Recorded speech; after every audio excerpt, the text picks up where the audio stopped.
आप जिंदा समझिएगा, और जिसके हृदय में भगवत प्रेम नहीं है वह चलता फिरता मुर्दा है। ऐसा शंकर जी कह रहे हैं, मुर्दा है वह। जो नहीं करें राम गुण गाना, जी है सुदादुर जी है समाना। जिनकी जिह्वा भगवान का नाम नहीं जपती, केवल व्यर्थ की आप बातें बकवास करते हैं, उनकी जिह्वा मेंढक की तरह केवल टर्र टर्र करने वाली है। मेंढक की तरह है वो लोग जो भगवान की कथा नहीं सुनते। अब भगवान शंकर ने माता पार्वती जी को थोड़ा डांटा भी है कि तुमने कहा कि वही राम ये हैं वही राम। ऐसी बातें कोई मूर्ख कर सकता है, तुम्हारे जैसे समझदार नहीं कर सकता। एक बात नहीं मोही सुहानी, जदपि मोह बस कहूं भवानी। भवानी मतलब पार्वती, तुमने भले मोह बस कहा है, पर एक बात हमें अच्छी नहीं लगी कि वही भगवान, क्या वो ब्रह्म जो निर्गुण निराकार है, क्या वही राम सगुण साकार है? क्या उन राम में और उस निराकार ब्रह्म में समानता है या अंतर है? तब शंकर जी ने कहा, देवी सगुण ही अगुण ही नहीं कछु भेदा। देखो, आप में से जिनको भगवान पर कोई संदेह होता हो तो रामचरितमानस का ये प्रसंग पढ़ लो, अपने आप सारे प्रश्नों का उत्तर मिल जाएगा। भगवान सगुण भी हैं और निर्गुण भी हैं। सगुण ही अगुण ही नहीं कछु भेदा।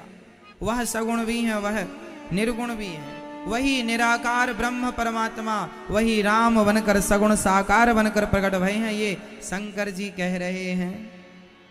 अगुण अनु अगुण अरूप अलख अज जोई, भगत प्रेम बस सगुण सोई।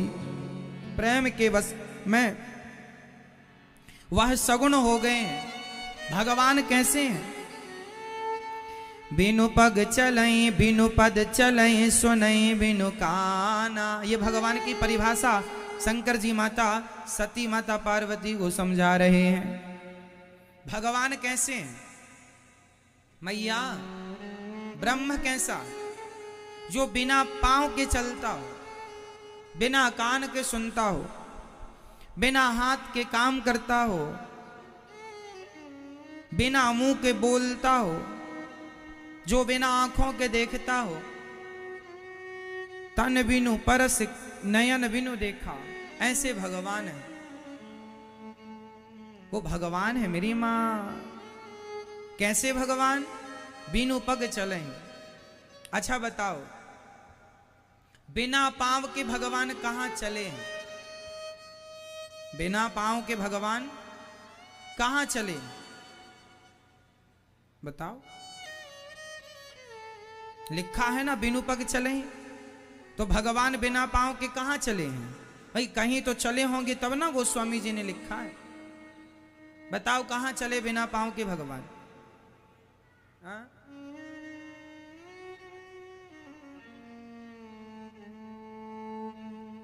बिनु पग चले, बिना कान के कहां सुने राम? भगवान श्री कृष्ण द्रौपदी के प्रसंग में भगवान श्री कृष्ण का मैंने समझाया है कई बार के बिना पांव के चले। द्रौपदी का चीर बढ़ाने के लिए द्वारिका से आ गए ना, पांव वाला तो आ ना सकता था, तो वो तो भगवान कृष्ण की चर्चा है। अब यहां मैं राम जी के संदर्भ में आपसे पूछूंगा कि बिना पांव के भगवान राम कहां चले? कौन से चरित्र को देखकर गोस्वामी जी ने ये चौपाई लिखी? बताइए, फटाफट बताइए। राम जी बिना पांव के कहां चले हैं? ये बात उन दिनों की है जब राम जी छोटे से थे। माता कौशल्या अपने लाला राम का श्रृंगार करके पालने पर लिटाई थी, और माता कौशल्या रंगनाथ भगवान की पूजा करने जब गई, अपने इष्ट की पूजा करने जब गई पूजा घर में, तो माता कौशल्या ने एक तरफ तो भगवान को सुला दिया था, और वहां जाकर देखा तो वहां राम जी बैठे नजर आए। यहां गोस्वामी जी वहां लिख रहे हैं, यहां वहां दुई बालक देखा। माता जी ने देखा कि सामने राम बैठे, अरे मैंने तो इसे अभी सुलाया, भाग कर आई तो पालकी पर भी लेटे थे और सामने भी लेटे थे, तो बिना पांव के वो यहां से वहां चले गए। पांव वाले थोड़ी चल सकते थे कि मैं यहां भी दिखूं वहां भी दिखूं, मैं यहां भी दिखूं मैं वहां भी दिखूं। ये इंसान नहीं कर सकता, ये कौन कर सकता है? तो बिनु पग चले। भगवान है, बिना पांव के चल गए, बिना पांव के चल गए। तो बिनु पग चले ही सुना ही बिनु काना। अब बताओ राम जी ने बिना कान के कहां सुना? वो कौन सा प्रसंग है जिसके कारण गोस्वामी जी ने ये चौपाई लिखी है? मैया सोना नहीं है, सवाल का उत्तर देना। मैया खूब सो रही हैं। मैया काहे सो रही हो इतना? और कान में किसने मार दिया?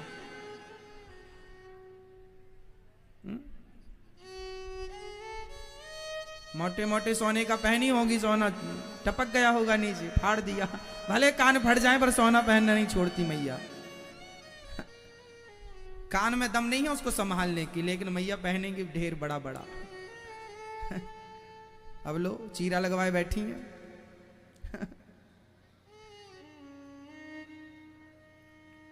सुनो मेरी माँ, चलो बताओ, भगवान श्री राम ने बिना कानों के कहा? आपके कानों की बात चल रही है ना, तो हमारे आपके कानों पे नजर चली गई। अच्छा बताओ, भगवान राम ने बिना कानों के कहा सुना? ये किस प्रसंग के लिए गोस्वामी जी इशारा कर रहे हैं? ये उन दिनों की बात है जब राम जी बाली को मारने गए। सुग्रीव साथ में है, बाली और सुग्रीव का युद्ध हो रहा था। राम जी ने मारा नहीं एक बार में, और गया बाली घर। तो तारा ने समझाया, मत जाओ, बहुत समझाया। तब बाली से क्या कहा था तारा ने कि वह राम है, भगवान है, आप मत जाओ सुग्रीव से लड़ने। ये बात तारा ने बाली को एक कमरे में समझाई थी कि राम जी भगवान है, सुग्रीव अब अकेला नहीं है, उस पर राम जी का हाथ है। ये बात तारा मतलब बाली की पत्नी ने कमरे में समझाई थी। और राम जी ने जब बाली को मारा और बाली ने कहा आपने हमें छिपकर क्यों मारा, तब राम जी ने कहा तेरी पत्नी ने तुझे समझाया था, तूने समझा नहीं। बाली चक्कर में पड़ गया, मेरी पत्नी ने तो कमरे में कहा था, तुमने मेरी पत्नी ने कमरे में कहा था, इन्हें कैसे पता चल गया?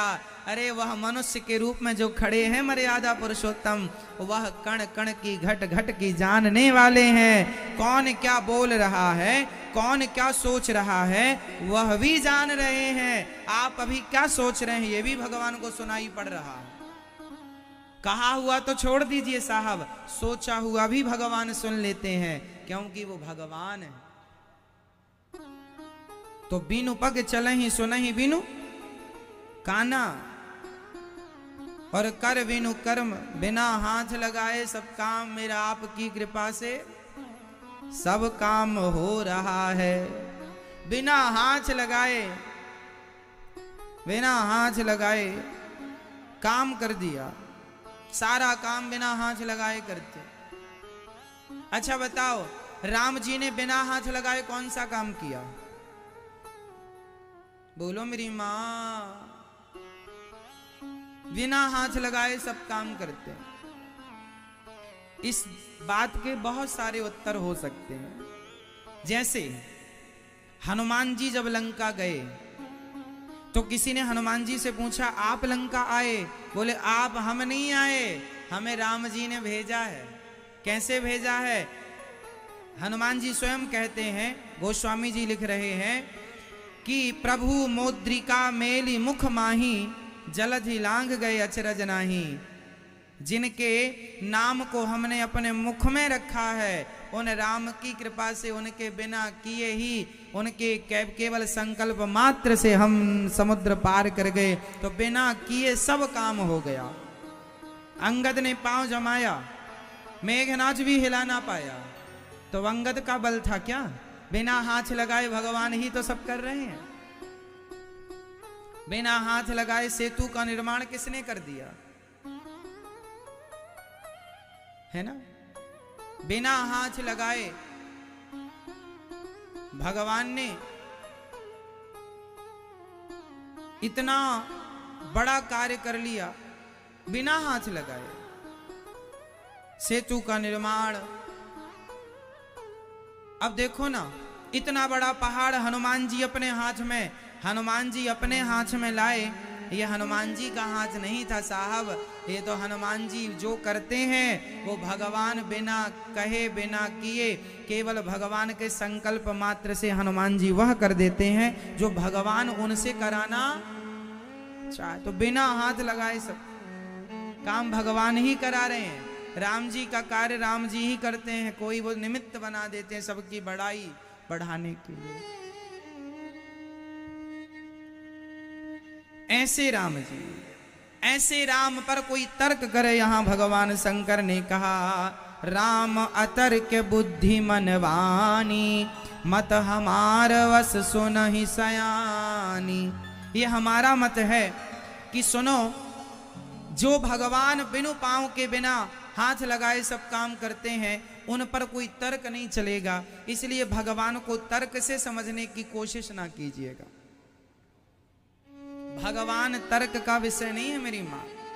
भगवान को समझना है तो भक्ति से समझ में आएगा। आप सोचें कि ज्ञान पढ़ लें, ज्ञान हासिल करके भगवान को समझें कि जैसे आकाश गंगा अंतरिक्ष को हम जान रहे हैं भगवान को जान लें, ना जी। भगवान बहुत विशाल है। आज वैज्ञानिकों ने अंतरिक्ष में जितनी रिसर्चें की हैं वह उतनी ही की हैं जैसे समुद्र की एक बूंद आप उठा लीजिए, एक बूंद के बराबर है। वैज्ञानिक खुद इस बात को मानते हैं। कितनी बड़ी गैलेक्सी है, कितनी बड़ी आकाश गंगा है। ये अंतरिक्ष कोई छोटा थोड़ी है, पार ना पा पाए वैज्ञानिक। तो जिस परमात्मा की बनाई सृष्टि का पार ना पा पाया कोई, उस परमात्मा का पार भला कोई क्या पा पाएगा, जरा समझिएगा। आज मैं सवेरे सवेरे मैं सोच रहा था, आज मेरे दिमाग में एक बात चल रही थी। सुबह 7 बजे के बाद ये बात प्रकट हुई मेरे मस्तिष्क में। वो बात यह थी, आप बताओ, आपके शहर में बिल्डर होते हैं ना, कॉलोनी काटने वाले, घर बनाने वाले, बिल्डर कहते हैं। अब एक बात बताइए कि आपके शहर में कोई बड़ा बिल्डर है जो बड़ी कॉलोनी बनाता है, बड़ी सोसाइटी बनाता है। तो जो बिल्डर सोसाइटी कॉलोनी बनाता है ना, वह कॉलोनी में सड़क बनाकर देता है, वह बिजली की तैयारी कर देता है, खंबे इत्यादि ट्रांसफार्मर इत्यादि लगा कर देता है, वह नाली बना कर देता है, वह पानी की सप्लाई देता है। बोलो हाँ या ना? लगभग ये चीजें उनको देनी जरूरी है। भाई सोसाइटी आपने बनाई है और आप लोगों को बेचना चाहते हैं तो सड़क उसमें होनी चाहिए, बिजली होनी चाहिए, पानी होना चाहिए, है ना? ये सब उसमें सुविधाएं होनी चाहिए, तब ना कोई खरीदेगा। अब पानी नहीं है, बिजली नहीं है, सड़क नहीं है, वहां कोई प्लॉट भी क्यों खरीदेगा? तो बड़े बड़े जो बिल्डर होते हैं वो पहले व्यवस्था लाइट, पानी की और सड़क की करते हैं, तब वो सोसाइटी में लोग रहते हैं, तब वहां जल्दी लोग रहते हैं। थोड़ी हरियाली भी हो, पार्क वार्क भी हो। बड़ा बिल्डर है तो पार्क बड़ा बना के देगा, है ना जी? सही है। अच्छा एक बात बताओ, आपके शहर का जो बड़ा बिल्डर है आप उसे कितना जानते हैं?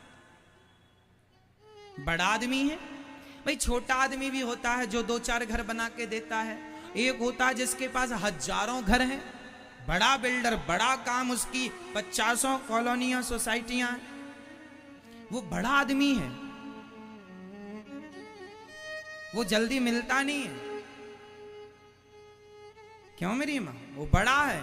सोचो कि उस बड़े आदमी से आप लोग नहीं मिल पाते जल्दी से, तो सोचो भगवान भी बहुत बड़े बिल्डर हैं।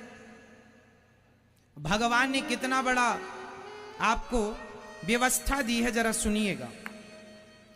बिल्डर क्या देता है? पानी देता है। क्या देता है? पानी की सप्लाई। इसलिए भगवान ने गंगोत्री से गंगा आदि नदियां निकाली हैं कि इस नदियों के किनारे किनारे अपना घर बनाना, और प्रकाश के लिए सूर्य भगवान की व्यवस्था कर दी है। ईश्वर ने कितनी बढ़िया कॉलोनी काटी है, कितनी बढ़िया सोसाइटी बनाई है। पानी के लिए नदियों की व्यवस्था कर दी, पार्क के लिए बड़े बड़े पर्वतों पहाड़ों की व्यवस्था कर दी। नेचुरल पर्वत, नेचुरल हम लोग पार्क देखते हैं ईश्वर के बनाए हुए, जंगल जिसे कहते हैं, नेचुरल है। सूर्य भगवान अपने आप प्रकाशित हो रहे हैं लोग, बिल्कुल आपको एक भी बिजली जलाने की, लाइट जलाने की कोई आवश्यकता नहीं है। अब सोचिए कि जरा सामान्य से बिल्डर से आपकी बात नहीं होती, वो इतना बड़ा हो गया, तो सोचिए भगवान जिसके ऐसे तमाम और भी अपने काम चल रहे हैं, अनेक ऐसी और सोसाइटियां हैं, ब्रह्मांड निकाया निर्मित माया रोम रोम प्रतिवेद कर। ईश्वर ने जिस घर में आप रहते हैं वो जमीन किसकी है? जहां आपका घर बना है बताओ वो जमीन किसकी है? हम लोग जब किसी जमीन की रजिस्ट्री करते हैं तो वो पहले की भी हमारे पास रजिस्ट्रियां होती हैं, उसके पास कहां से आई, फिर उसके पास कहां से आई, फिर उसके पास कहां से आई, उसके पास। अच्छा, जिस प्लॉट पे आप रहते हैं, आपके रहने के पहले वह प्लॉट किसी और का रहा होगा? बोलो हाँ, जोर से। अच्छा, आपके पहले वो किसी और का था, पर उसके पहले भी वो किसी और का था, उसके पहले भी वो किसी और का रहा होगा, उसके पहले भी किसी और का रहा होगा, उसके पहले भी वो किसी और का रहा होगा। तो ये बताओ कि सबसे पहले वो किसका था? जोर से। सबसे पहले तो आप भगवान के ही प्लॉट में रह रहे हैं, वो सबसे पहला प्लॉट भगवान का था। तो सबसे बड़े बिल्डर भगवान है, हम उनकी ही बनाई सोसाइटी में रह रहे हैं और उनकी नेचुरल व्यवस्थाएं। पहले के जितने भी, पुराना भारत उठाकर देखिए, पुराने भारत में जितने भी पहले नगर शहर होते थे वह किसी ना किसी नदी के किनारे होते थे। बोलो हाँ। और पहले हमारे यहां सारे क्षेत्र में नदियों का ऐसा जाल बिछाया था ईश्वर ने, नाड़ी की तरह, जैसे शरीर के प्रत्येक शरीर में नसें चलती हैं, नदियां थी। आप में से ऐसा शायद कोई हो जिसके शहर में, जिसके गांव में, जिसके क्षेत्र में एक नदी ना हो। बताइए आपके क्षेत्र में कोई छोटी या बड़ी नदी है कि नहीं? किस किस के आसपास बड़ी या छोटी नदी है? बोलो किस किस के पास? सबके आसपास कोई छोटी बड़ी नदी है। इंदौर में भी एक नदी है, अब उसे नाला बना दिया गया है। पहले हर शहर में नदियां थी, हर जगह नदी के किनारे ही गांव शहर बसाए जाते थे उस जमाने में। क्यों जी? आप पुराने सारे तीर्थ देख लीजिए, हमारे चारों धाम देख लीजिए, कोई ना कोई नदी के किनारे है। हाँ या ना? राम जी 14 साल अयोध्या के लिए निकले, पर रुके कहां? नदी के किनारे ही रुके। पहले की नदियां, पूरी छोटी नदी भी हरी भरी रहती थी, मतलब उसमें पानी। और आजकल तो ये जो छोटी नदियां थी ना, आजकल वो नाला हो गई हैं। बड़े बड़े शहर के नाले, वो नदियां खत्म हो गई, नदियों की जगह नाला हो गए। और आजकल तो लोग नदियों में भी घर बना रहे हैं।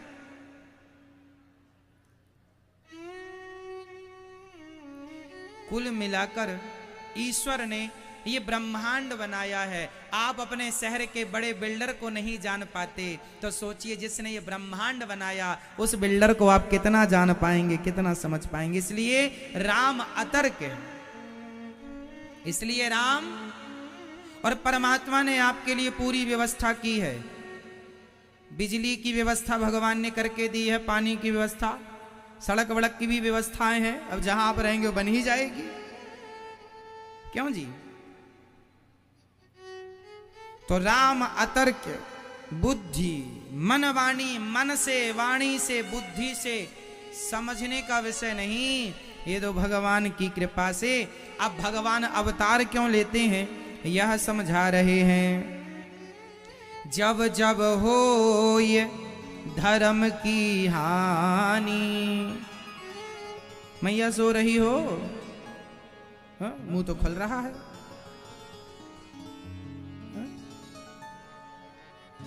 जब जब हो ये धर्म की हानि, बाढ़ही असुर अधम अभिमानी। तब तब धरि प्रभु विविध शरीरा, हरहि कृपा निधि सज्जन पीरा। भगवान का अवतार क्यों होता? जब जब अधर्म बढ़ जाता है, अनाचार बढ़ जाता है, तब तब भगवान धरती पर मनुष्य का रूप लेकर आते हैं। और वह एक बार अब राम जन्म के हेतु अनेक, भगवान राम का जन्म क्यों हुआ शंकर जी समझा रहे हैं। उनके जन्म के अनेक हेतु हैं, उनमें से क्या क्या हेतु हैं अब माता पार्वती को क्या सुना रहे हैं, जरा सुनिएगा। एक बार राम जी, एक बार द्वारपाल हरि के प्रिय दो, जय अरु विजय जान सबको। एक बार भगवान के द्वारपाल हैं। बताओ भगवान के द्वारपाल का नाम क्या है? भगवान श्रीमन नारायण के द्वारपालों का क्या नाम है? जय और विजय। एक बार जय विजय द्वारपाल थे और वहां पर सनकादि, सनक, सनंदन, सनातन, सनत कुमार, 4 ऋषि भगवान का दर्शन करने गए। तो इन जय विजय ने अभिमानवश रोक दिया। हमारे स्वामी अंदर पड़े हैं, अंदर आराम कर रहे हैं, जबकि भगवान ने कह रखा था कि साधु संतों को कभी रोकना मत, वो आधी रात को आए, हम तैयार हैं। मालिक तो अपनी जगह ठीक होते हैं साहब, ये द्वारपाल बड़ा परेशान करते हैं, है ना। जरा सा पावर मिल जाए तो आदमी उसका सदुपयोग कम करता है, दुरुपयोग ज्यादा करता है। प्रधानमंत्री जितने पावरफुल हैं उससे ज्यादा पावरफुल उनका ड्राइवर अपने आप को समझता है। हाँ? वो समझता हम ही प्रधानमंत्री।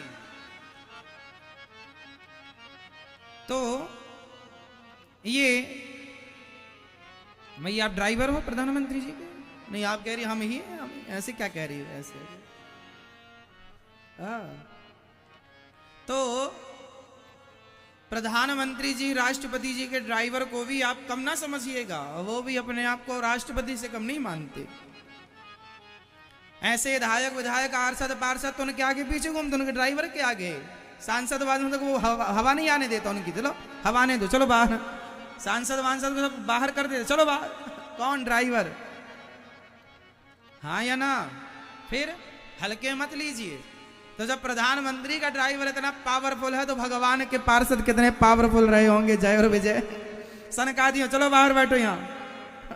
और सनकादी वो पंगा भी किससे ले लिया? संतों से। 3 बार रोका साहब। अच्छा सुनो, जाने दो। नहीं जाने देंगे। अच्छा जाने दो। नहीं जाने दे। जाने दो। नहीं सुनो, 3 बार रोका। जाओ मैं श्राप देता हूं, तुम 3 जन्म के लिए राक्षस हो जाओ। जाओ, दानव राक्षस हो जाओ। वही जय और विजय। जब बाहर ज्यादा हल्ला होने लगा तो भगवान ने सोचा बाहर कुछ गड़बड़ हो गई है, तुरंत भगवान बाहर आए। और जब आए तो सनकादि गुस्से में खड़े। भगवान श्रीमन नारायण ने चरण छुए, महाराज आप संत हैं, आपको क्रोध शोभा नहीं देता। क्या हुआ? महाराज जी आपका दर्शन करने से रोक रहे थे। चरणों में जय विजय गिर गए। हे प्रभु क्षमा करो, हमें तो श्राप मिल गया, अब यहाँ बैकुंठ से जाना पड़ेगा, हमारी क्या हालत होगी, हम क्या करेंगे, कहाँ जाएंगे, यहाँ बड़ी मौज थी, अब वहाँ क्या होगा। भगवान बोले चिंता ना करो, तुम 3 बार आओगे तो हम 4 बार तुम्हारे लिए आएंगे, क्योंकि तुम हमारे हो। देखो भगवान कहते हैं जो हमारा है वो 3 बार आए तो हम 4 बार आते हैं। वही जय और विजय पहली बार में हिरण्याक्ष हिरण्यकश्यपु बने। हिरण्याक्ष मतलब जिसे, हिरण्याक्ष को किसने मारा था? जल्दी बताओ, हिरण्याक्ष को किसने मारा था? मैया बताएंगी।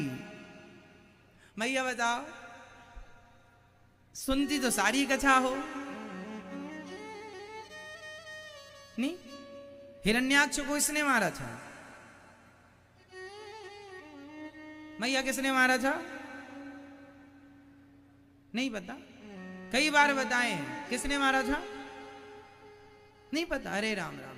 हिरण्याक्ष को 12 भगवान ने मारा था। पृथ्वी छिपा के ले गया ना, तो हिरण्याक्ष को 12 भगवान ने मारा था। तो एक बार भगवान को 12 बनना पड़ा हिरण्याक्ष के लिए। और हिरण्यकश्यपु को किसने मारा था? नरसिंह भगवान ने। तो 2 अवतार हो गए। अब सुनो आगे। एक बार हिरण्याक्ष हिरण्यकश्यपु बने, एक बार रावण कुंभकर्ण बने जिन्हें राम जी ने मारा। तो इनके हो गए 2 जन्म और भगवान के हो गए 3 अवतार। हो गए ना 12 भगवान। हिरण्यकश्यपु को मारने नरसिंह भगवान 2 और राम जी 3 और चौथी बार ये 3 बार बने। भगवान बोले हम 4 बार आएंगे तुम्हारे लिए। चौथी बार यही पहले जन्म में ये रावण हिरण्याक्ष हिरण्यकश्यपु, दूसरी बार रावण कुंभकर्ण और तीसरी बार ये जय विजय बने शिशुपाल और दंतवक्र। ये शिशुपाल भगवान को गालियां क्यों दे रहा है? क्योंकि इसके पहले जन्म के संस्कारी संतों को भी गालियां देता था, तो भगवान को भी दे रहा। भगवान ने फिर ठीक किया, 3 जन्म पूरे हुए, फिर वापस ये अपने काम में चले गए। जय विजय अब वहीं पार्षद बने खड़े। तो एक बार रावण कौन बना? जय और विजय। रावण की कहानी मैं सुनाऊंगा, कितने रावण बने हैं। आज मैं आपको रावण के बारे में जानकारी दूंगा कि रावण कितने हुए हैं। याद रखना, एक रावण जय और विजय को रावण बनना पड़ा। समझ में आई बात? अब आगे चलते हैं। द्वारपाल हरि के प्रिय 2, एक बार ये रावण बने, इनके लिए राम को आना पड़ा। तो राम जन्म के हेतु अनेका, यह है एक से बढ़कर एक से का। और सुनो, एक बार राम जी को कश्यप अदिति तहां पितु माता, एक बार कश्यप और माता अदिति, इनको दशरथ बनाया भगवान ने। कश्यप जी बने दशरथ और कौशल्या मैया बनी अदिति, और फिर इनके पुत्र बन के भगवान आए। तो कश्यप अदिति, हिरण्याक्ष हिरण्यकश्यपु, यह भी इन्हीं का पुत्र है। तो ये दूसरे कल्प की बात हो गई, दूसरे समय की बात है। कश्यप और अदिति एक बार दशरथ कौशल्या बने, जिनके यहां भगवान प्रकट हुए। दशरथ और कौशल्या के यहां राम आए। अब सुनो, एक कल्प सुर देखी दुखारे, समर जलंधर सन सब हारे। जलंधर नाम का एक दुष्ट हुआ है, जो तुलसी का पति मतलब वृंदा के पति हैं। एक बार जलंधर ने शंकर जी से लड़ते लड़ते हारता ही नहीं, तब भगवान नारायण जलंधर का रूप बनाकर तुलसी के पातिव्रत धर्म को बिगाड़ते हैं। अब यहां एक प्रश्न आप कर सकते हैं कि महाराज जी, भगवान तो पतिव्रता नारियों के पति पातिव्रत धर्म को बचाते हैं, भगवान रक्षा करते हैं, पर भगवान यहां तुलसी के पातिव्रत धर्म को उजाड़ने चले गए, क्यों ऐसा हुआ? तो इसकी कथा यह है कि माता वृंदा ने, वृंदा मीन्स तुलसी, माता वृंदा ने स्वयं हजारों साल तक तपस्या की थी कि हे प्रभु आप हमें पति के रूप में प्राप्त हो जाएं। भगवान बोले हम तो प्राप्त होंगे, पर उसके पहले तुम्हें ये जलंधर प्राप्त होगा पति के रूप में, पर हम भी प्राप्त होंगे। तो वरदान दे दिया।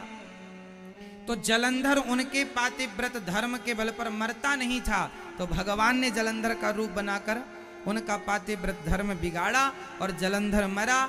और फिर कहा भगवान ने कि हमको तुमने पति के रूप में चाहा, इसलिए पति बनकर आए, पर माता तुलसी ने श्राप देकर उन भगवान को पत्थर बना दिया, जिन्हें सालिग्राम भगवान कहते हैं। और वही तुलसी के केसों से, वृंदा के केसों से वह शरीर सहित तुलसी के रूप में प्रकट हो गई, जो ठाकुर के ऊपर 24 घंटे चढ़ी रहती हैं।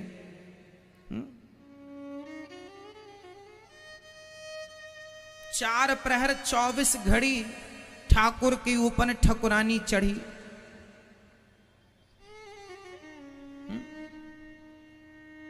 ठाकुर मीन्स सालिग्राम भगवान, ठकुरानी मीन्स तुलसी। सालिग्राम भगवान तुलसी के बिना ना खाते हैं ना नहाते हैं, इसलिए सालिग्राम भगवान को जहां बिठाया करो ना, वहां भी नीचे तुलसी में बिठाया करो। तुलसी की माला में गोल गोल बनाकर आसन तुलसी का हो, या तुलसी का पत्ता रखो। बिना तुलसी के वो बैठना भी पसंद नहीं करते, इतना प्यार देखो करते हैं। आप लोग भी अपनी पत्नी से इतना प्यार कर सकते हैं। सालिग्राम भगवान कितना अपने 10,000 वर्षों तक तपस्या की है, तब जाके तो वही तुलसी के पति जलंधर एक कल्प में क्या बने? रावण। तो एक जय और विजय रावण बने। ये कल्प कल्प की बातें हैं, समझ रहे हो ना। कल्प मीन्स क्या होता है, जैसे त्रेता युग, जैसे अभी ये कौन सा युग चल रहा है, जरा बोल दो पहले, ये कौन सा युग है? कलयुग। कलयुग के पहले कौन सा युग था भैया? सुनो साहब, कलयुग के पहले कौन सा युग था? कलयुग के पहले कौन सा युग था? द्वापर। द्वापर के पहले कौन सा युग था? जोर से। तो जो त्रेता युग था, उस त्रेता में राम जी आए, समझ गए? राम जी आए। तो जो राम जी इस कलयुग के पहले द्वापर, द्वापर के पहले जो त्रेता युग था, इस बार जो राम जी आए, उन्होंने किस रावण को मारा? इन दोनों रावण में से जलंधर या जय विजय, किसको मारा? जोर से। अभी तो और सुनो, तीसरा रावण भी अभी बताऊंगा मैं। नारद जी ने शिव गणों को श्राप दिया, जब अभी मैं कथा सुनाऊंगा, वो भी रावण बने। शंकर जी को, नारद जी को बंदर बना दिया था भगवान ने। शादी वादी का मन हो गया था नारद जी का, तो बंदर बनना पड़ा था।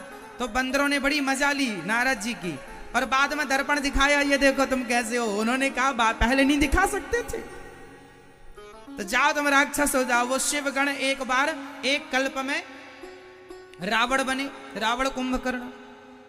तो तीसरे वो हो गए, और चौथे और सुनाऊंगा अभी मैं। चौथा भी एक रावण है। प्रताप भानु नाम के एक राजा हुए हैं, जिन्हें संतों ने, ब्राह्मणों ने श्राप दे करके गलती उनने की कि ब्राह्मणों को मांस परोस दिया था खाने में, तो ब्राह्मणों ने श्राप दे दिया, जाओ तुम राक्षस हो जाओ। तो 4 रावणों की कथा तो रामचरितमानस में लिखी है। कितने रावण? जोर से। पहला रावण जय विजय, दूसरा रावण जलंधर, तीसरा रावण शिवगण, और चौथा रावण प्रताप भानु। तो ये कलयुग के पहले द्वापर, द्वापर के पहले जो त्रेता था, उस त्रेता में जो राम जी आए, जिनकी कथा हम लोग सुन रहे हैं या सुना रहे हैं, उन राम जी ने इन 4 रावणों में से किस रावण को मारा बताओ? हम लोग जिन राम की कथा को सुनते हैं, उन राम जी ने इन 4 रावणों में से किस रावण को मारा? उत्तर दीजिए। कौन से रावण? मैया, रावण एक नहीं है। आप लोग भी गंदी हरकतें करोगे तो अगले किसी कल्प में आपको भी भगवान रावण बना देंगे, रावण जैसा काम कर रहा। तो ये तो लीला चलती रहेगी, आप भी रावण जैसी हरकत करोगे तो रावण बनाएंगे भगवान। तो आप लोग जिन रावण की कथा सुन रहे हैं, जिन राम की, वो कौन सा रावण को मारने के लिए राम जी आए?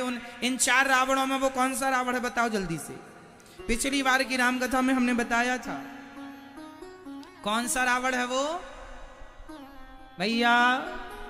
कौन सा रावण है? वो रावण है प्रताप भानु। प्रताप भानु नाम का रावण है, जो इस कलयुग के पहले द्वापर, द्वापर के पहले जो त्रेता युग में राम जी ने जिस रावण को मारा, वह प्रताप भानु नाम के रावण को मारा। फिर सुनो, फिर क्या हुआ? अच्छा चलो एक बार रिवीजन करो मेरे संग। इस युग के पहले कौन सा युग था? जोर से। द्वापर। द्वापर के पहले क्या था? त्रेता। त्रेता में राम जी आए। अच्छा, त्रेता के पहले क्या था? जोर से। सतयुग। अच्छा, सतयुग के पहले क्या था? जोर से। हाँ, सतयुग के पहले था कलयुग, क्योंकि सोमवार मंगलवार ऐसे ही तो चक्र चलेगा भाई। रविवार के पहले क्या था? रविवार के पहले क्या था? शनिवार ही रहा होगा। सिंपल है कि सोमवार के पहले रविवार ही होगा, और रविवार के बाद सोमवार ही होगा, मंगलवार नहीं होगा। मंगलवार सोमवार के बाद होगा, समझ रहे हैं? उसी तरह सतयुग के पहले कलयुग था, और कलयुग के पहले फिर द्वापर था, और द्वापर के पहले फिर त्रेता था। तो जो पहला त्रेता था, उसमें फिर राम जी ने जय और जो शिवगण थे उनको मारा था, उन रावण को। फिर चलो, फिर उसके पहले फिर सतयुग आया, फिर कलयुग आया, फिर द्वापर आया, फिर त्रेता। उसमें राम जी ने फिर आकर के मारा जलंधर नाम के रावण को। और पीछे चलो, फिर सतयुग आया, फिर त्रेता, फिर कलयुग आया, फिर द्वापर, फिर त्रेता। तो फिर उस त्रेता में राम जी ने जय और विजय को पहले ही मार चुके थे। जय विजय नाम के रावण को पहले ही मार चुके थे। तो ये कथाएं कल्प कल्प की कथाएं, हमारे शास्त्रों में कितनी कथाएं हैं भैया को जगा दो, कल्प कल्प की कथाएं, कहां कहां की कथाएं हैं मेरी मां। इसलिए आप लोग कंफ्यूज हो जाते हैं कि उस पुराण में तो ऐसा लिखा है, उस पुराण में तो ऐसा लिखा है, उन्होंने तो ऐसा कहा, उन्होंने तो ऐसा कहा। साहब सबने सही कहा, बात है कल्प कल्प की, जिसे कहते हैं कल्प भेद। क्या कहते हैं? अभी कौन सा कल्प चल रहा है? अभी कौन सा कल्प चल रहा है? अभी श्वेत बाराह कल्प चल रहा है। अभी प्रेजेंट में कौन सा कल्प चल रहा है? श्वेत बाराह कल्प। तो कल्प कल्प में हर युग में राम जी का अवतार होता है ऐसा नहीं है, हर कल्प कल्प में अवतार होता है। परित्राणाय साधूनां विनाशाय च दुष्कृतां धर्म संस्थापनार्थाय संभवामि युगे। युग युग नहीं लिखा, युगे किसी किसी युग में। हर त्रेता में राम जी आते हैं ऐसा नहीं, किसी किसी त्रेता में राम जी आते हैं, किसी किसी त्रेता में। भाई सप्ताह में एक बार मंगलवार आएगा, आएगा। उसी तरह चारों युग तो ऐसे ही चलते हैं, सतयुग त्रेता द्वापर कलयुग, सतयुग त्रेता द्वापर कलयुग, सतयुग त्रेता द्वापर। ये कितनी बार युग बीत गए। ये श्वेत बाराह कल्प का 28वां कलयुग चल रहा है। ये कौन सा कलयुग चल रहा है? जोर से। यह इसके पहले इस कल्प में, कल्प कितना बड़ा होता है नहीं पता? 1000 चतुर्युग का एक कल्प होता है। जब 1000 बार सतयुग त्रेता द्वापर कलयुग, सतयुग त्रेता द्वापर कलयुग, सतयुग त्रेता द्वापर कलयुग, 1000 बार बीत जाएगा, तब जाके एक कल्प होगा। एक कल्प में 14 मनवंतर होते हैं।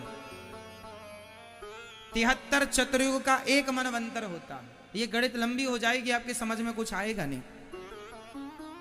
पर देखो हमारे यहाँ साइंस के पास 2000 साल पुराना इतिहास है और हम तो आपको लाखों साल पुरानी बातें बता रहे हैं।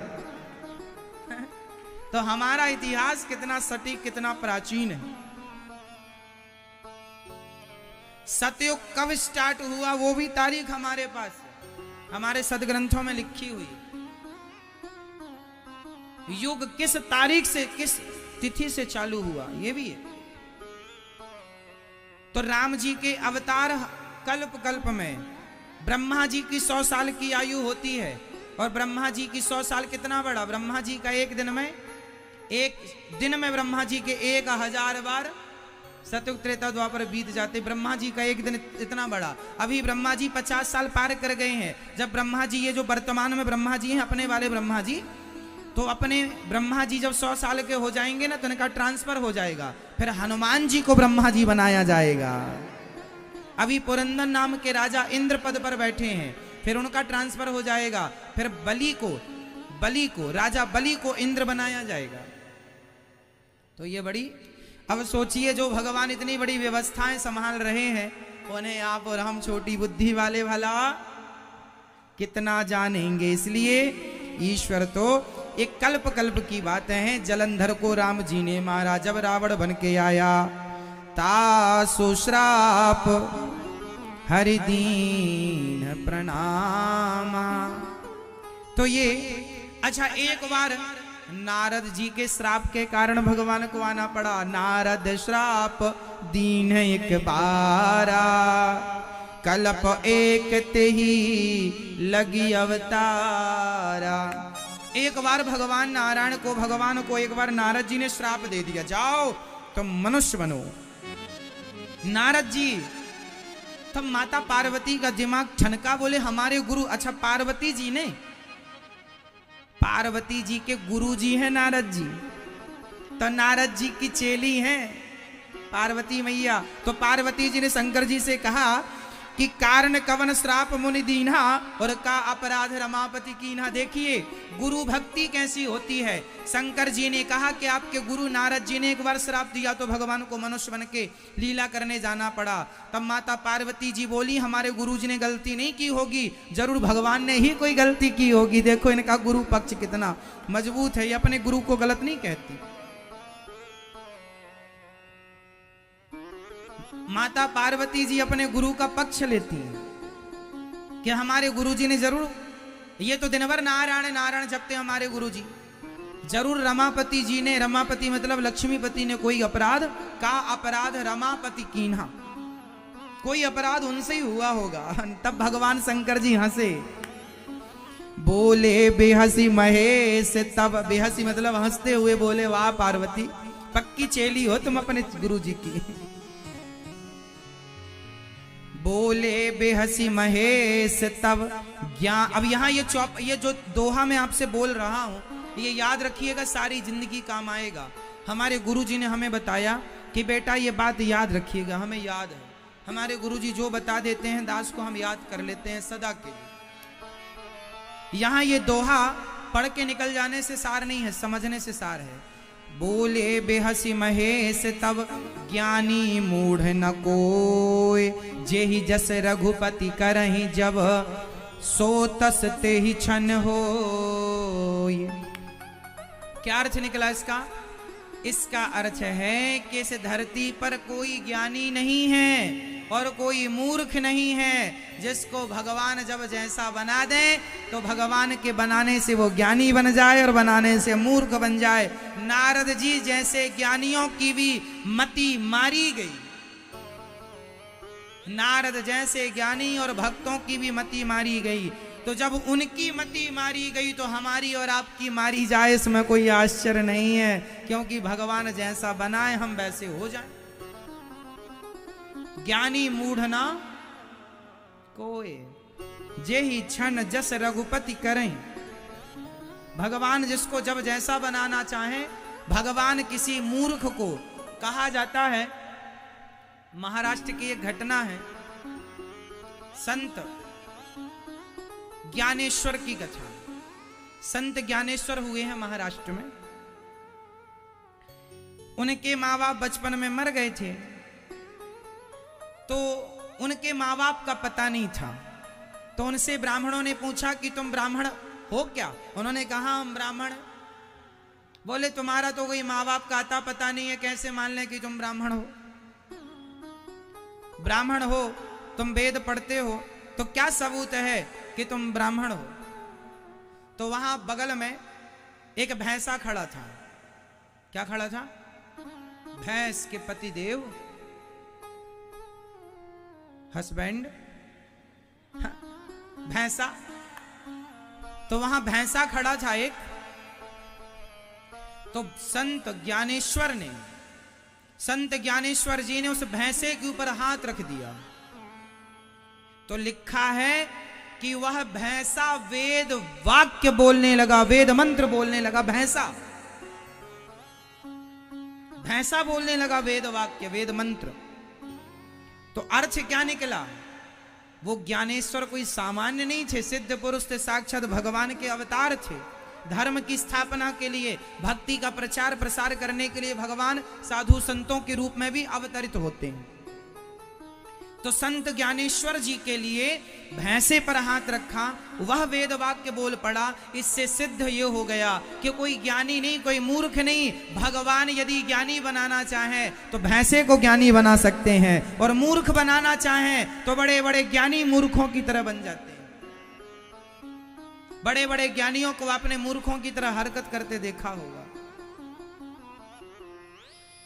अब उसमें से एक ज्ञानी श्री नारद जी भी हैं। अब नारद जी देखना अभी क्या, नारद जी के साथ अभी नारद जी क्या करेंगे, जरा ध्यान से सुनिएगा।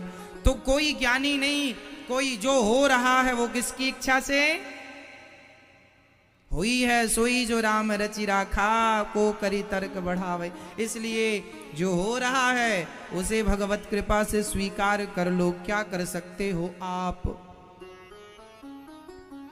अब आगे चलो। एक बार अब चलो नारद जी कि पूरी कथा शंकर जी को सुनानी पड़ी, क्योंकि गुरु जी का सवाल था। तो नारद जी ने क्या अपराध किया या भगवान ने क्या अपराध किया, पूरी कथा विस्तार से इस प्रकार है, जरा सुनिएगा। एक बार नारद जी आकाश मार्ग से भ्रमण करते हुए जा रहे थे कि अचानक हिमालय के पावन किनारे, हिमालय के तट पर, मतलब गंगा के तट पर सुंदर से हिमालय की तरफ की घटना रही होगी। एक सुंदर सा वहां एक वन नजर आया। नारद जी बोले ये उपवन अच्छा है, यहाँ बैठकर थोड़ा भगवान का चिंतन करें। तो नारद जी अपनी वीणा वहां रखकर और गंगा के किनारे बैठकर और भगवान नाम जाप करने लगे। श्रीमन्नारायण श्रीमन्नारायण श्रीमन्नारायण श्रीमन्नारायण श्रीमन्नारायण। श्री ध्रुव जी जाप करने, श्री नारद जी जपने लगे, है ना, खूब बढ़िया जाप करने लगे। और जब जाप करने लगे तो क्या हुआ, जब जाप करते हुए देखा, अच्छा ये बताओ, किसी को भक्ति करते देखने से सबसे पहले दर्द किसे होता है? भक्तों को भक्ति करते देखकर सबसे पहले दर्द किसको होता है? इंद्र को। इंद्र को लगा कि नारद जी कहीं तपस्या में लग गए और कहीं हमारा पत्ता साफ हो गया तो, इसलिए नारद जी को उनकी तपस्या भंग करने के लिए इंद्र ने सुंदर सुंदर अप्सराओं को भेजा। इंद्र के पास और कुछ नहीं है, कोई भी ज्यादा भजन पूजा करते दिखाई पड़ा, अपने वहां की छोरियों को भेज देते हैं, जाओ बाबा जी का मन अपने में लगाओ, भगवान में ज्यादा लगा है।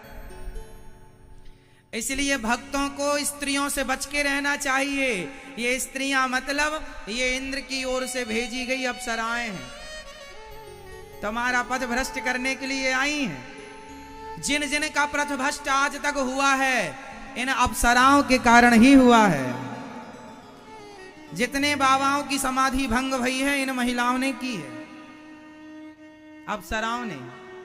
इसलिए नारी पर नारी पैनी छुरी, पैनी छुरी है साहब। एक बाबा जी का तो ये आलम था, नाम था सौभरी ऋषि। पानी में खड़े होकर तपस्या कर रहे थे। एक मछली और मत्स्य को वो संसर्ग करते हुए पानी में देख लिया, उनके मन में वासना जाग गई। 50 विवाह किए बाबा जी ने, टोटल 50 विवाह किए। और 50 विवाह करके बाद में जब उनका पेट भर गया, तब उनसे फिर मन हटाकर फिर भगवान के चरणों में गए, तब उनकी सदगति हुई। तो शादी विवाह कर लेना अच्छा है, लेकिन करने के बाद थोड़ा अब उलझ गए हो तो मरने के पहले सुलझ लेना, भगवान में मन लगा लेना, वहीं लगे लगे न मर जाना, भोगों में लगे लगे, है ना। तो नारद जी के पास इंद्र ने अपनी अप्सराएं भेज दी। अप्सराएं ने जाकर के पायल वायल बजाई होगी नारद जी के मन को भटकाने के लिए, पर नारद जी तो नारद जी, वो कहां अप्सराओं को देख के भटकने वाले। चली गई वो थक कर। तब इंद्र ने कामदेव को भेजा। कामदेव आए और खूब सारे बाण बाण चलाए नारद जी के ऊपर। पर कहां, जो भगवान का सच्चा भक्त होता है ना साहब, उस पर फिर किसी के कोई बाण चलते नहीं हैं, कोई काम असरदार नहीं होता। इसलिए भगवान जिन्हें बचाएं वो ही बचते हैं। तो नारद जी को भगवत कृपा ने बचाया। सारा कामदेव चरणों में गिर पड़े, महाराज पाहि माम त्राहि माम क्षमा। नारद जी बोले तुम कौन हो? मैं कामदेव हूं। यहाँ क्या कर रहे हो? आपकी समाधि भंग करने आया था। अच्छा तो हुई ना महाराज, आप तो शंकर जी से बड़े निकले। शंकर जी की समाधि तो भंग कर दिया था मैंने, पर आपकी नहीं कर पाया। अब देखो नारद जी का घमंड 7वें आसमान में पहुंच गया कि मैं तो शंकर जी से भी बड़ा हो गया। देखो जी, अपनी तारीफ से भी बचना। जो अपनी तारीफ से नहीं बच पाया, उनका भी हाल कुछ ऐसे ही होगा। तारीफ, कोई तुम्हारी तारीफ करने लग जाए ना तो ज्यादा ना सुनना। अच्छा ये जरूर समझना कि जो आपकी तारीफ कर रहा है, क्या आप उस लायक हो? लोग झूठी तारीफ करते हैं साहब। आपने तो कामदेव को जीत लिया, अच्छा, और आपको तो इंद्र आ गए। इंद्र ने कहा महाराज आपको तो कोई स्वर्ग का लोभ भी नहीं। नारद जी ने कहा जाओ कह देना अपने इंद्र से कि हमें कोई स्वर्ग का लोभ भी नहीं है। हमने तो काम को भी जीत लिया, क्रोध भी नहीं आया, क्रोध को भी जीत लिया और लोभ को भी जीत लिया। अब यहां गोस्वामी जी ने चुटकी लेते हुए इंद्र के बारे में लिख दिया। सूख हाड़ले भाग सठ स्वान निरख मृगराज, छीन ले ये जन जान जड़ तिम सुर पतहि न लाज।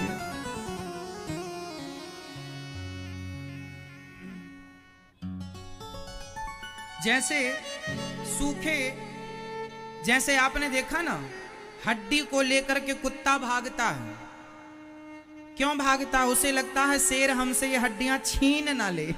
शेर को हड्डी से क्या मतलब, पर कुत्ता तो कुत्ता, उसे समझाए कौन के शेर को इस हड्डी से क्या काम।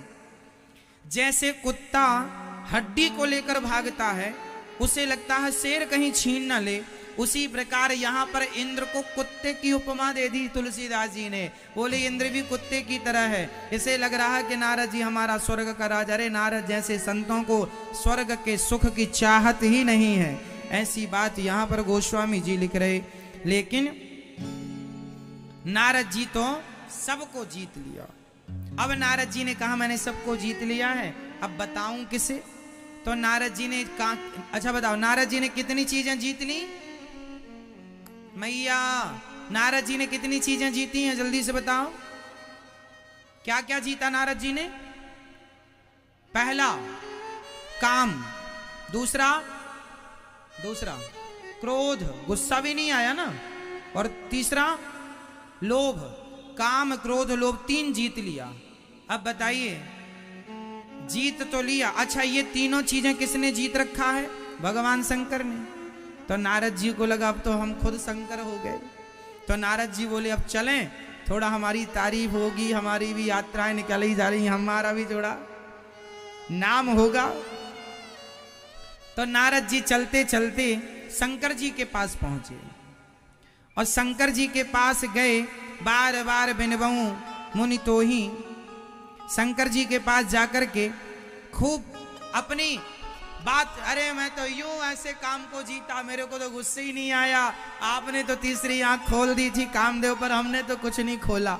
इसलिए आप मानो नारद जी कह रहे हैं कि शंकर जी अब आप नीचे उतर आओ, हमें वहां बिठाओ जहां आप बैठे हैं।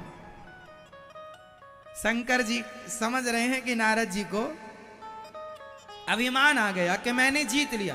देखो काम क्रोध लोभ जीत लेना भगवान की कृपा से अच्छी बात है, लेकिन उसका अभिमान, धन पा लेना अच्छी बात है, लेकिन धन का अभिमान, जिसको अभिमान वगैरह हो जाता है ना, फिर उसका इलाज भगवान ठीक से करते हैं। अब देखो नारद जी का इलाज कैसे होगा, पूरा सुनिएगा, समझ में आएगी बात। मैया ओ मेरी माँ, काहे खड़ी हो मेरी माँ, बैठ जाओ।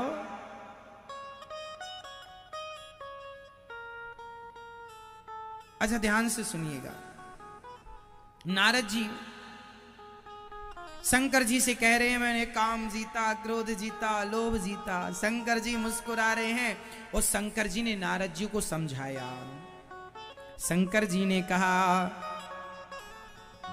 सुनो, जो आपने हमसे कहा है नारद जी, हमने तो सुन लिया, अच्छा कहा आपने, पर ये बात भूल से भगवान नारायण को मत कह देना।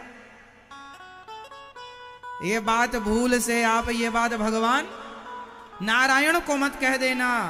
नारद जी ने मन में सोचा, लो हमारी तारीफ नहीं पच रही है। गलत ही सोच रहे हैं नारद जी।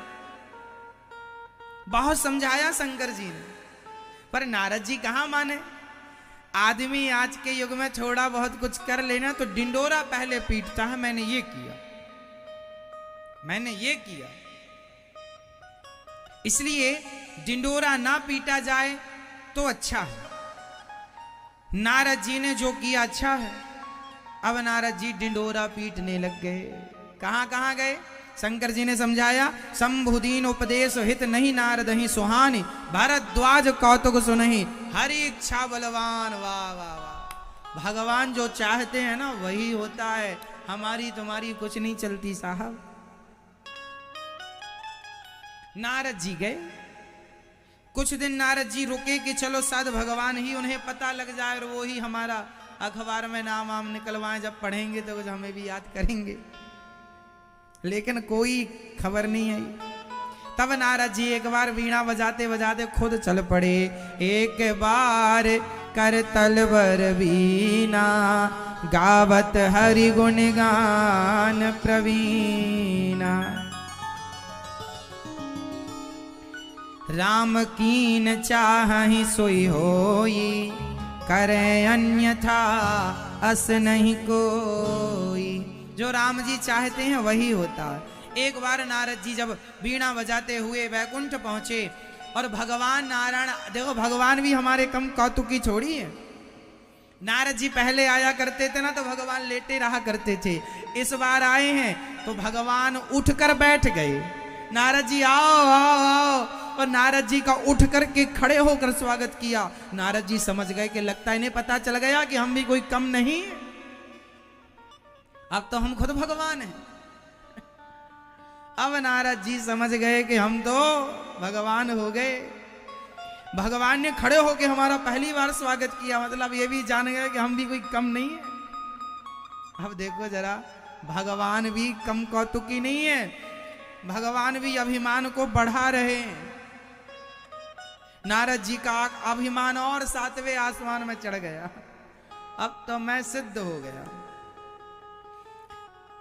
अब नारद जी ने सारा काम चरित नारद सब भाषे, पहले आते थे भगवान की कथा सुनाया करते थे। इस बार नारद जी आए हैं तो राम कथा नहीं सुनाई, काम कथा सुनाई कि मैंने काम को ऐसे जीता, मैंने ऐसे किया, ऐसे ऐसे ऐसे। भगवान बोले चलो भैया तुरंत ऑपरेशन थिएटर तैयार करो। ऑपरेशन करना ही पड़ेगा नारद जी का। तुरंत नारद जी के लिए ऑपरेशन थिएटर भगवान ने ओटी तैयार की, है ना, तैयार हो गया। अब जैसे ही नारद जी भगवान से मिलकर गए तो भगवान ने एक ऐसी माया रची, नारद कहूं सहित अभिमाना, अभिमान के साथ बोले। भगवान से जब कहते हैं नारद जी कि मैंने काम को जीत लिया, क्रोध को जीत लिया, तो भगवान कहते नारद जी आपको, आपके लिए काम क्रोध जीतना कौन सी बड़ी बात है। नारद जी के अभिमान को और बढ़ा दिया। तो नारद सहित कहूं अभिमाना, अभिमान से बोले कृपा तुम्हारी सकल भगवाना। नारद जी ने अभिमान से बोला ये तो आपकी कृपा है। कई लोग अभिमान से कहते हैं सब आपकी कृपा है, ये बात दो तरह से कही जाती है। एक बात आप कह रहे हैं कि ये सब प्रभु आपकी कृपा है, कह तो रहे हैं पर मान नहीं रहे हैं। और एक होता है जहां मान ले के ये मेरा बल नहीं, ये तो सब भगवान की कृपा से हो रहा है। अब नारद जी के लिए ऑपरेशन थिएटर तैयार। कौन सा ऑपरेशन? विश्व मोहिनी, विश्व मोहिनी तासु कुमारी, श्री विमोह जसरूप निहारी। नारद जी अब वहां से लौटे और जब चले तो उन्होंने देखा कि एक सुंदर सा नगर था, सुंदर सुंदर लोग थे, सुंदर वहां के लोग थे। नारद जी को लगा ये नगर पहली बार देखा है, इतने दिन से भ्रमण कर रहा हूं, दिखाई नहीं पड़ा। दिखाई कैसे पड़ता, बनाए ही आपके लिए। नारद जी बोले चलो चलकर देखते हैं। नारद जी गए और जाकर देखे तो वहां एक लड़की का विवाह उनके पिताजी करने जा रहे थे, स्वयंवर।